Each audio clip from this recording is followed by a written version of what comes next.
og hérna... Var ekki Pétur á trommur? Pétur Hallgrímsson sem er með tónspil á Neskaupstað, hann var á trommur. Jón Skuggi. Og Skuggarnir.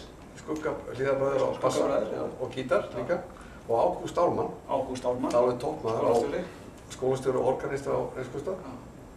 Hann er reyndar 60 núna og fekk Hammond í afmælisgjöf. Og hérna... Þannig að þetta var ofsalega skemmtilegt. Ég trúi því. Og þú síðan kemur í bæinn, mörgum árum eldri, út af því að það hefur verið bara að fara þarna í Víking.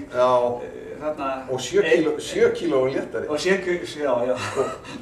Við Eiki vorum svo, við sáum saman í hjónarúmi fyrsta hálfa mánuði. Og hérna, fyrsta kvöldið sem að hérna, svo vorum við að fara að sofa, þá Eiki svaf með svona húfu, sko, og í náttserk. Og ég satt upp í rúmi og var að lesa bók og Eiríkur var að koma upp í rúm. Svo settist hann upp í rúm og smelti svo hendir og læraði mig. Jæja! Og hérna, svo vorum við þarna, sem sagt, í þessu húsi í hálfa mánuð og fluttum svo í bæinn og fengum herbyggi saman. Og það var nú dálítið erfitt því að það var bara ein dýni í þessu herbyggi. Þannig að við snérum henni sko þessum og sváum báðir. Já, þessum, bara báðir þessum. Við sváum báðir með svona hálfur upp á dýnni, þannig að við nýttum hana báðir sko, pínlítið.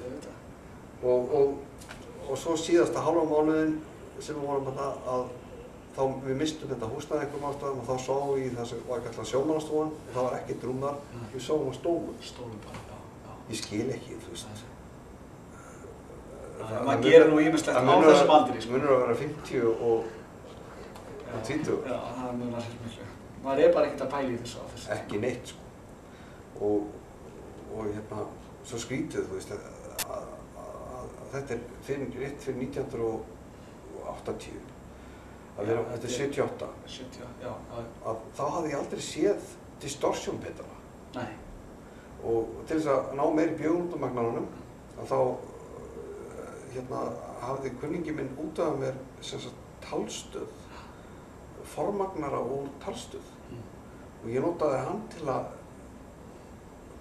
fyrir framan magnarann til að ná meira dræfi inn á magnarann. Til að fá meiri bjögun og þannig til dæmis seinna meir tekið upp, það er tekið upp með talstöðinni. Ég skil. Þannig að þarna ertu byrjað að bauka í svona effektatækjum, svona fara aðeins lengra en græðurnar þoldu. Og svo eftir ég hætti Starta Býtu, Start kemur á eftir? Start kemur á eftir Amorra, 81, sko. Já. En hvað ertu að gera í millitíðinni þarna? Ertu þá bara í Ég var að klára menntaskóla. Menntaskólan, já. Og við Eiki tókum bara 6 ár í menntaskóla því að það var svo mikið gaman. Já, ég minna. Og óttar að vera eitthvað að flýta sig með þetta. Og Í hvað skóla? Menntaskóla við Sund. MS, já. Og svo var maður bara að æfa sig, maður æfði sig sko 4-6 tíma á dag. Já. Og gerir reyndar enn. Já. Þannig að sérstaklega núna á síðkasti eftir ég fekk áhuga á stílgíturum, pendarstílgíturum og svona og svo reyndi ég líka að læra jazz hjá Jóni Páli og spilaði reyndar pínlítið með þér, það var eitthvað svona eina hermetti með gítar í slæsjó. Og en þetta er svo skrítið eftir sem maður eldist og þá eflist áhuginn á músíkinni. Og ég er alveg vissum að þú ert sammála. Já, algjörlega. Þetta er það sem heldur manni gangandi, sko. Og ég skil bara ekki hvernig fólk fer að því að lifa án þess að hafa... Músíkin er náttúrulega, akkurat, músíkin er... Það hlýtur að vera skemmtilega leiðinlegt. Það hlýtur að vera skemmtilega erfitt að vera bara venjuleg manneskja. Já, músíkin kemur þar inn.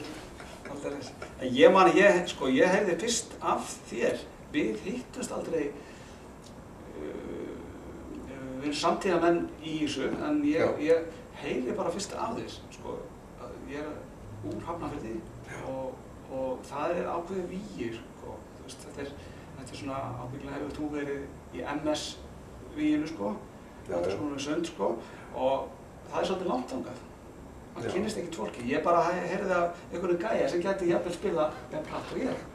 Það er það fyrsta skipti sem ég heyri í þér, sko. Og svo einhvern veginn atvikast það bara að við hittumst aldrei, út af því að við erum ekki í sömu kreðsunni, sko. Nei.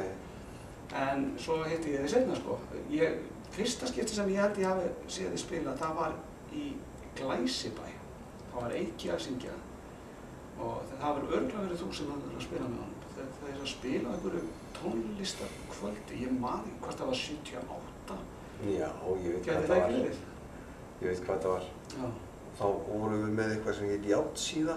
Já, það passar. Og það var hérna, þetta var jazzband með blæstri. Já, þeir eru að spila á jazzkvöldi. Já. Hjá jazzvakningu. Jazzvakningu er á Hafnarfirði. Já. Og þetta stemmir allt. Það var hérna, Gústi var á trommur og Richard Korn, bassaleikari í Sinfoníunni, var á bassa og Guðmundur Ingólfsson var á píanó.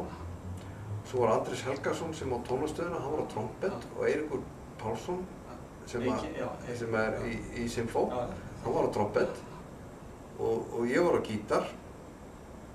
Ég veit ekki hvaða lög Eiríkur hefur verið að syngja þetta. Við vorum að taka Jack Mangione og svona lett svona fusion skotið stöf og hérna þetta var örugglega verið skrítin upplifun fyrir ykkur sem hafa vorið. Nei, þetta var gaman að þetta var bara mjög skemmtilegt, sko. Já. Og en ég man að ég talaði ekkert við þig þá, sko, það var náttúrulega þetta var ábyggilega fullt í salur þarna.